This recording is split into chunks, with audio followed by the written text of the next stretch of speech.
உங்களுடைய அன்பான வரவேற்புக்கு என்னுடைய மனமார்ந்த நன்றியை தெரிவித்துக் கொள்கிறேன். இந்த வேலை செய்ய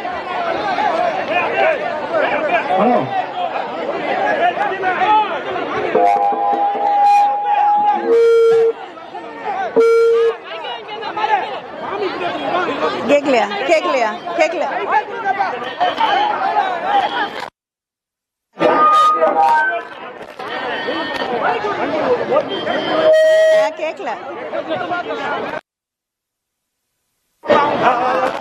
கேட்கல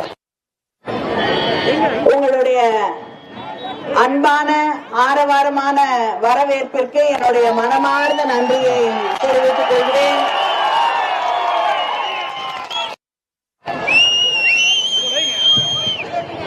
கழகத்தின் துணை பொதுச் செயலாளர், அமைச்சர், இந்த தொகுதியின் நிரந்தர வெற்றி வேட்பாளர் அண்ணன் ஐபி அவர்களே, மேற்கு மாவட்ட கழகத்தின் செயலாளர் அமைச்சர் சக்கரபாணி அவர்களே, கிழக்கு மாவட்ட கழகத்தின் செயலாளர் ஐபி செந்தில்குமார் அவர்களே, ஒன்றிய கழக செயலாளர்கள் சிவகுருசாமி அவர்களே, மணி அவர்களே, இன்பா அவர்களே, முன்னாள் ஒன்றிய பெருந்தலைவர் சத்தியமூர்த்தி அவர்களே, பேரூராட்சி மன்ற தலைவர் சைலா ராஜா அவர்களே,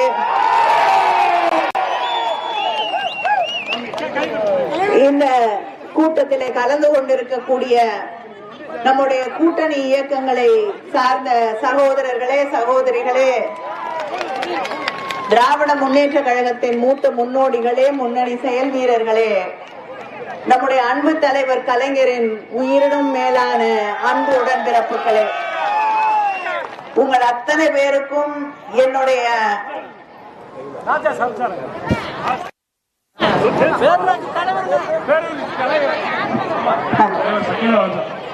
என்னுடைய வணக்கத்தையும் நன்றியையும் நான் தெரிவித்துக் கொள்கிறேன். இந்த தொகுதியிலே வெற்றி என்பது உறுதி செய்யப்பட்ட ஒன்று.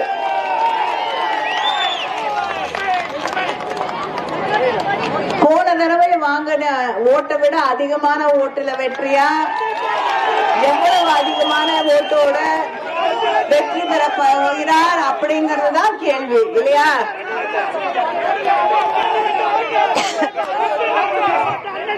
2 லட்சமா? சரி, 2 லட்சமா 2.5 லட்சமா அப்படின்றதா முடிவு செய்ய வேண்டிய. மொத்த வாக்கே 2.5 லட்சம் தானா? மொத்த வாக்கி வாங்கிட்டா போதும் இல்லையா? அதனால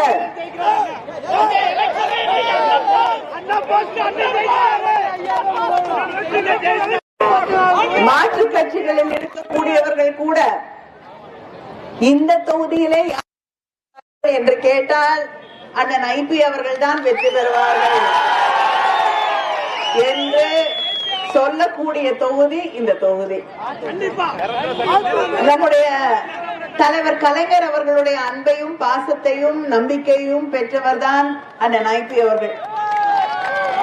அதே போல நம்முடைய முதலமைச்சர் அண்ணன் தளபதி அவர்களுடைய அன்பையும் பாசத்தையும் பெற்றவர் தான் நம்முடைய கழகத்தின் பொதுச் செயலாளர் அவர்கள். அந்த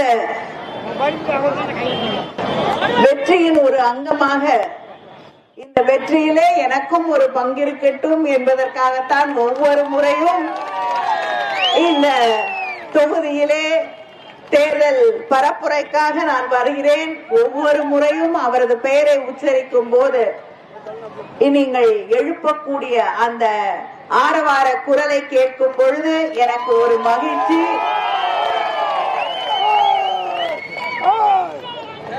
அதை கேட்கத்தான் ஒவ்வொரு முறையும் இந்த தொகுதிக்கு நான் வருகிறேன். இந்த தேர்தல் என்பது நாம் ஒன்றை நினைவிலே வைத்துக் கொள்ள வேண்டும். நம் முதலமைச்சர் அவர்கள் மறுபடியும் சொல்லக்கூடிய ஒன்று, இது தமிழ்நாட்டிற்கு எதிராக இருக்கக்கூடியவர்களுக்குமான தேர்தல், தமிழ்நாட்டிற்கும் என்டிஏவுக்குமான தேர்தல். திராவிட முன்னேற்ற கழகத்திற்கும் என்டிஏவுக்குமான தேர்தல் இல்லை. தமிழ்நாட்டை தலைக்குடிய விட மாட்டோம் என்று சொல்லக்கூடிய தேர்தல் இந்த தேர்தல். தொடர்ந்து தமிழ்நாட்டுக்கு எதிராக இருக்கக்கூடியவர்கள்லாம் ஒரு கூட்டணி உருவாக்கி கைகோர்த்து கொண்டு ஒரு மேடையிலே நிற்கிறார்கள். தமிழ்நாட்டுக்கு என்னென்ன துரோகம் செய்ய முடியுமோ அதையெல்லாம் செஞ்சுட்டு, இந்த நாட்டு மக்களுக்கு என்னென்ன வஞ்சனை செய்ய முடியுமோ அதையெல்லாம் செய்துவிட்டு ஓர் அணியிலே அவர்கள் கைகோர்த்து கொண்டு கூட்டணி அமைத்து நின்று கொண்டிருக்கிறார்கள். தமிழர்களுடைய பெருமையை சொல்லக்கூடிய ஒரு தமிழனா அந்த அறிக்கையை ஏத்துக்கணும்னு சொல்றதை விட்டுட்டு தமிழ்நாடு அரசு அதை மாத்தி தரணும்.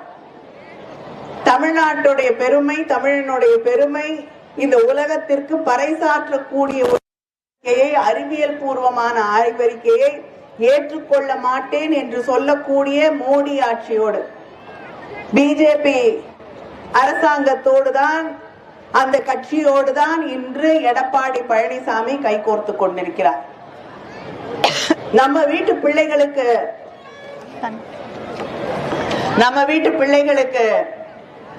படிக்கிறதுக்கு ஹிந்தி கத்துக்கலன்னா பணம் கொடுக்க மாட்டேன்னு சொல்லக்கூடிய பிஜேபியோடு தான் எடப்பாடி பழனிசாமி கைகோர்த்து கொண்டிருக்கிறார்.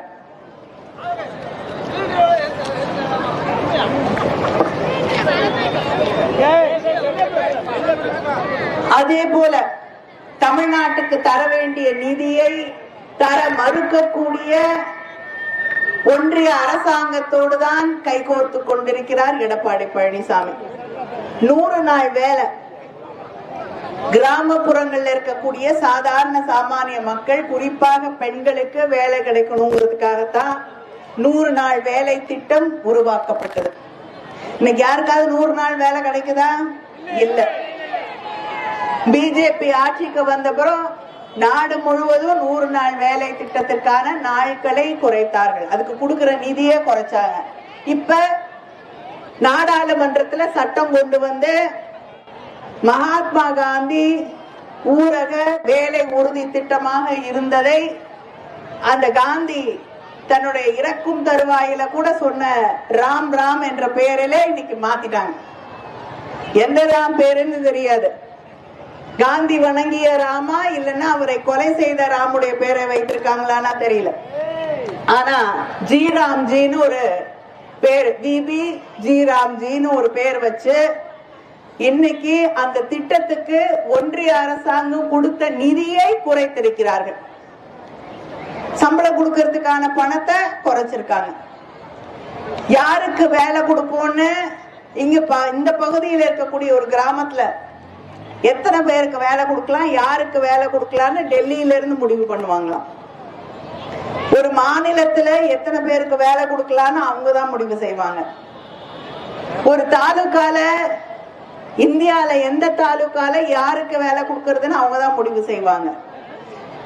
100 நாள் வேலை திட்டத்தையே நாசம் செய்யக்கூடிய ஒரு சட்டத்தை கொண்டு வந்திருக்கிறார்கள். அதை எதிர்த்து எடப்பாடி பழனிசாமி ஒரு வார்த்தை பேசவில்லை. நாங்கெல்லாம் எதிர்த்து போராடி இருக்கிறோம். தொடர்ந்து அதை எதிர்த்து நம்முடைய முதலமைச்சர் அவர்கள் குரல் கொடுத்து கொண்டிருக்கிறார்கள். ஆனால் இந்த துரோகத்தை ஏற்றுக்கொண்டு தேர்தல் நேரத்துல எதுவா இருந்தாலும் பரவாயில்லன்னு நினைக்கக்கூடிய பழனிசாமி அதுக்கும் எதிர்த்து ஒரு வாய் திறக்கல. சிஏஏ கொண்டு வரப்பட்ட போது இந்த நாட்டில் இஸ்லாமியர்களுக்கு எதிரான குடியுரிமை சட்டம் கொண்டு வரப்பட்ட போது அதை ஆதரித்தவர் தான் எடப்பாடி பழனிசாமி. அதை ஆதரிச்சுட்டு அதுக்கப்புறம் நாடாளுமன்ற தேர்தல்ல அவங்க 2 பேருக்கும் பிரிவு வந்த போது கூட்டணி இல்லைன்னு ஆனப்ப நான் பெரிய தப்பு பண்ணிட்டேன் அப்படின்னு சொன்னவர் தான் எடப்பாடி பழனிசாமி. இப்ப மறுபடியும் தேர்தல் வந்த உடனே தனக்கு ஒரு தேவை வந்தவுடன் மறுபடியும் அவர்களோடு போய் ஒட்டி கொண்டிருக்கக்கூடியவர் தான் எடப்பாடி பழனிசாமி. அவர் தமிழ்நாட்டுக்கு மட்டும் துரோகம் பண்ணல, தன்னை உருவாக்கிய கட்சிக்கு துரோகம் செய்து கொண்டிருக்கக்கூடியவர். தன்னோடு யார் காலில் விழுந்து பொறுப்பு வாங்கினாரோ, முதலமைச்சர் பொறுப்பு வாங்கினாரோ அவங்களையே கட்சியில இருந்து எடுத்தாச்சு. அவங்களையே கட்சியில இடம் இல்லை. தன்னுக்கு முன்னால முதலமைச்சராக இருந்த ஓபிஎஸ் அவர்களுக்கு அதிமுகவில் இடம் இல்லை. தமிழ்நாட்டை காப்பாற்றணும்னா நம்முடைய முதலமைச்சர் முத்துவேல் கருணாநிதி ஸ்டாலின் அவர்களால் தான் முடியும் என்று இன்று திராவிட முன்னேற்ற கழகத்திலே தன்னை இணைத்துக் கொண்டிருக்கிறார். கட்சி அதிமுகனா தான் மட்டும்தான் என்று தன்னை வளர்த்த கட்சிக்கு துரோகம் செய்து கொண்டிருக்கக்கூடியவர், தன்னுடைய சொந்த மாநிலத்திற்கு தமிழ்நாட்டுக்கு துரோகம் செய்து கொண்டிருக்கக்கூடியவர். இவர்களெல்லாம் சேர்ந்து ஒரு கூட்டணி அமைத்திருக்கிறார்கள். தேர்தல் வந்துருச்சு. அடிக்கடி பிரதமரும் அமித்ஷாவும் இங்க வருவாங்க. வரும்போது கேளுங்கள், கேஸ் சிலிண்டர் விலை ஏறிடுச்சாமேங்கிறாங்க. கேஸ் சிலிண்டர் விலை, கேஸ் கிடைக்கல. பிஜேபி ஆட்சிக்கு வந்ததுல இருந்து கியூல நிக்க வேண்டியதுதான் நம்ம வேலையா போயிடுச்சு இல்லையா? முதல்ல 1000 ரூபாய் செல்லாதுன்னாங்க. உங்க பணத்தை போய் பேங்க்ல எடுக்கிறதுக்கே கியூல நின்னீங்க. கொரோனா வந்த போது திமுக ஆட்சி வர வரைக்கும் மருந்து கிடைக்கல, ஆக்சிஜன் கிடைக்கல, கியூல நின்னாங்க. நம்முடைய முதலமைச்சர் ஆட்சிக்கு வந்த பிறகு அதுக்கப்புறம் பெட்ரோல் டீசலுக்காக கியூல நின்னோம். இன்று எண்ணெய்க்கு போய் கேஸ் சிலிண்டருக்காக கியூல நிக்கணும்னு தெரியாம தவித்துக் கொண்டிருக்கிறோம். அத பத்தி எந்த விளக்கமும் இல்லை. நம்முடைய பிரதமர் அடிக்கடி சொல்லுவார், make in India, make in India, இந்தியாலேயே தயாரிக்கணும்னு. இது நாள் வரை வெளிநாட்டில இருந்தே இந்த சிலிண்டருக்கான கேஸ கொண்டு வந்துகிட்டு இருக்காங்க. உள்நாட்டு தயாரிப்பே இல்லை. அப்படி இருக்கும் பொழுது வெளிநாடுகளை மட்டுமே சார்ந்து இருக்கக்கூடிய ஒரு நிலை இருப்பதால் தான் இன்னைக்கு போர் நடந்து கொண்டிருக்கக்கூடிய சூழ்நிலையில இந்த நாட்டுல எல்பிஜி சிலிண்டர், கேஸ் சிலிண்டர் கிடைக்காத ஒரு நிலைமை. இப்பொழுதே விடுதிகள் நடத்தக்கூடியவங்க தங்களுக்கு கேஸ் கிடைக்கல, அதெல்லாம் மூடக்கூடிய நிலை. 2 மடங்கு விலை ஆகாதுன்னு பல பேர் மூடிட்டு போறாங்க. படிக்கக்கூடிய பிள்ளைகள் இன்னைக்கு பரிதவித்துக் கொண்டிருக்கிறார்கள். அது மட்டும் இல்ல, உணவு விடுதிகள் நடத்தக்கூடியவர்கள் அவங்களுக்கு சிலிண்டர் கடையில பல பேர் உணவு விடுதி முடியாமல் தவித்துக் கொண்டிருக்கிறார்கள். அடுத்து நம்ம வீட்டுல இருக்கக்கூடிய கேஸ் சிலிண்டருக்காக என்ன பிரச்சனை வரும்னு தெரியாம நம்ம தவித்து கொண்டிருக்கக்கூடிய ஒரு நிலை. இதுக்கெல்லாம் பதில் இல்லை. இதை பற்றியெல்லாம் எடப்பாடி பழனிசாமி அவர்களுக்கோ அங்கிருந்து டெல்லியிலிருந்து வரக்கூடிய நண்பர் பியூஷ் கோயல் அவர்களுக்கோ நம்முடைய பிரதமருக்கோ கவலை இல்லை. அவங்களுக்கு தெரிந்ததெல்லாம் தேர்தல்ல வெற்றி பெற வேண்டும், எப்படியாவது வெற்றி பெற்றுவிட வேண்டும். ஆனா அந்த வெற்றியும் தமிழ்நாட்டுல என்னைக்குமே கிடைக்காதுன்னு அவங்களுக்கே நல்லா தெரியும். என்னென்னமோ இங்க ஏதாவது கோயில பார்த்தா அங்க ஏதாவது கலவரத்தை உருவாக்கலாமான்னு முயற்சி செய்யறாங்க. ஆனா தமிழ்நாட்டில் இருக்கக்கூடிய சகோதரர்கள் தெளிவானவர்கள். எந்தவித மத கலவரத்திற்கும் இடம் கொடுக்காதவர்கள். சகோதரர்களாய் சகோதரிகளாய் நாங்கள் தமிழர்களாய் ஒற்றுமையாய் வாழ்வோம் என்று சொல்லக்கூடியவர்கள். அப்படி ஒற்றுமையா வாழ்ந்தாதான் நமக்கு ஒரு நல்ல எதிர்காலம் இருக்கும், நம்ம பிள்ளைகளுக்கு ஒரு அமைதியான வாழ்க்கை கிடைக்கும் என்று உணர்ந்தவர்கள்.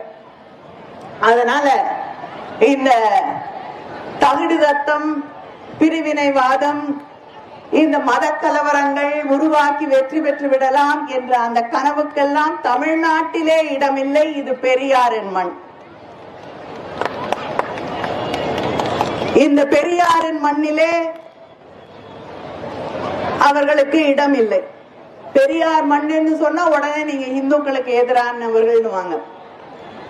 நீங்க இந்துக்களுக்கு செய்ததை விட, பெரும்பான்மை மக்களுக்கு செய்ததை விட, கோயிலுக்கு செய்ததை விட திராவிட முன்னேற்ற கழக ஆட்சியிலே செய்திருக்கக்கூடிய சாதனைகள் மிக பெரியது. 4000 கோயிலுக்கு குடமுழக்கு செய்தது திராவிட முன்னேற்ற கழக ஆட்சி. 7500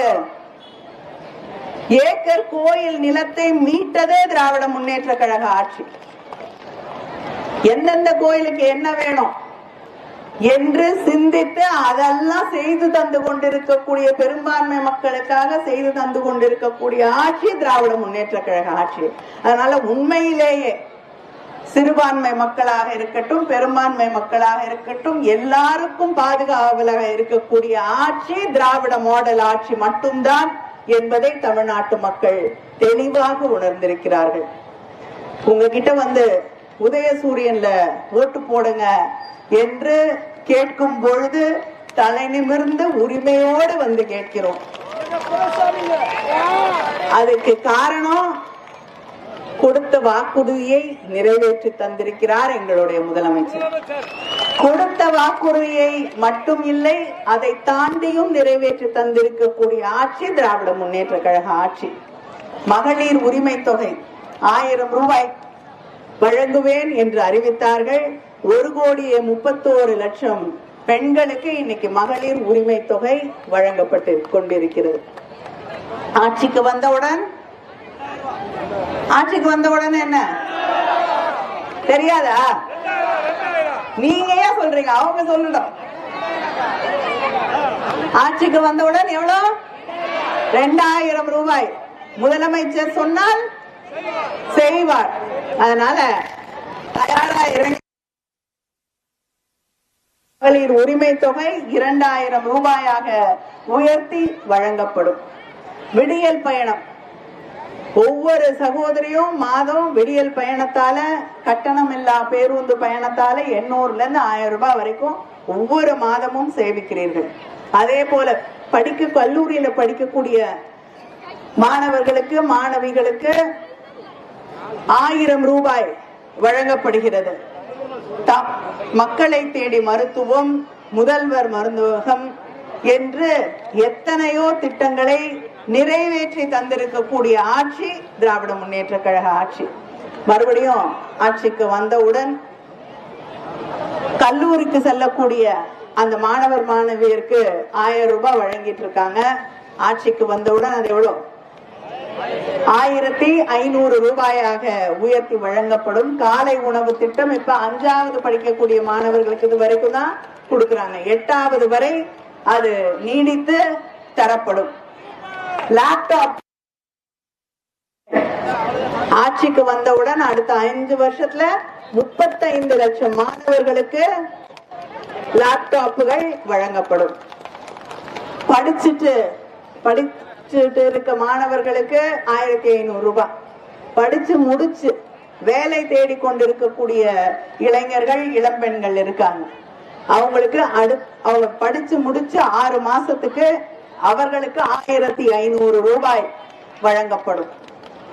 இன்டர்வியூக்கு போகணுமோ இல்லைன்னா எது செய்யணும்னு நினைச்சாலும் அதற்காக பயன்படக்கூடிய வகையில 1500 ரூபாய் அவர்களுக்கு வழங்கப்படும். விவசாயிகளுக்கு 20 லட்சம் விவசாயிகளுக்கு மேல் எந்த மீட்டரும் பொருத்தப்படாத மோட்டார் வழங்கப்படும். புதிய மோட்டார் விவசாயிகளுக்கு வழங்கப்படும். எல்லாத்தையும் விட அதிகமா எல்லாரும் எதிர்பார்க்கிறது 8000 ரூபாய் கையில அங்க இருக்கு. 8000 ரூபாய் கூப்பன் நாங்க வாங்கி கொடுக்கறது தான் நீங்க வச்சுக்கணும்னு இல்ல. சில பேர் சொல்றாங்க நாங்க ஃப்ரிட்ஜுக்கு வாங்கி கொடுப்போம், நீங்க உங்க வீட்டுல 4 ஃப்ரிட்ஜ் இருந்தா கூட இதையும் சேர்த்து வச்சுக்கணுங்கிறாங்க இல்லையா? முதலமைச்சர் சொல்லி இருக்கிறார், உங்க வீட்டுல எது தேவையோ அதை வாங்குவதற்கு நான் 8000 ரூபாய் கூப்பன் வழங்குகிறேன். பக்கத்துல இருக்க கடைக்கு போய் உங்களுக்கு என்ன தேவையோ, வாஷிங் மிஷின் வேணுமா, ஃப்ரிட்ஜ் வேணுமா, கிரைண்டர் வேணுமா, வேற இந்த டிவியை கொடுத்துட்டு பெரிய டிவி வாங்கணுமா, எதை வாங்கணும்னாலும் அதை செய்வதற்கு இந்த கூப்பனை பயன்படுத்திக் கொள்ளுங்கள் என்று நம்முடைய முதலமைச்சர் அவர்கள் உங்களுக்கு வாக்குறுதி தந்திருக்கிறார்கள். இந்த வாக்குறுதிகளை எல்லாம் நிறைவேற்றக்கூடிய ஆட்சி திராவிட முன்னேற்ற கழக ஆட்சி. அதனால் உங்களுடைய அன்பான பொன்னான வாக்குகளை உதயசூரியன் சின்னத்திலே அளித்து ஒரு சாதனை வெற்றியை அமைச்சர் அவர்களை பெற செய்ய வேண்டும் என்று உங்களை எல்லாம் வேண்டி கேட்டுக்கொள்கிறேன். நன்றி, வணக்கம். உங்கள் சின்னம் உதயசூரியன், உங்கள் சின்னம் உதயசூரியன், பாட்டாளிகளின் சின்னம் உதயசூரியன், ஏழைகளின் சின்னம் உதயசூரியன், தலைவரின் ஆதரவற்ற சின்னம் உதயசூரியன்.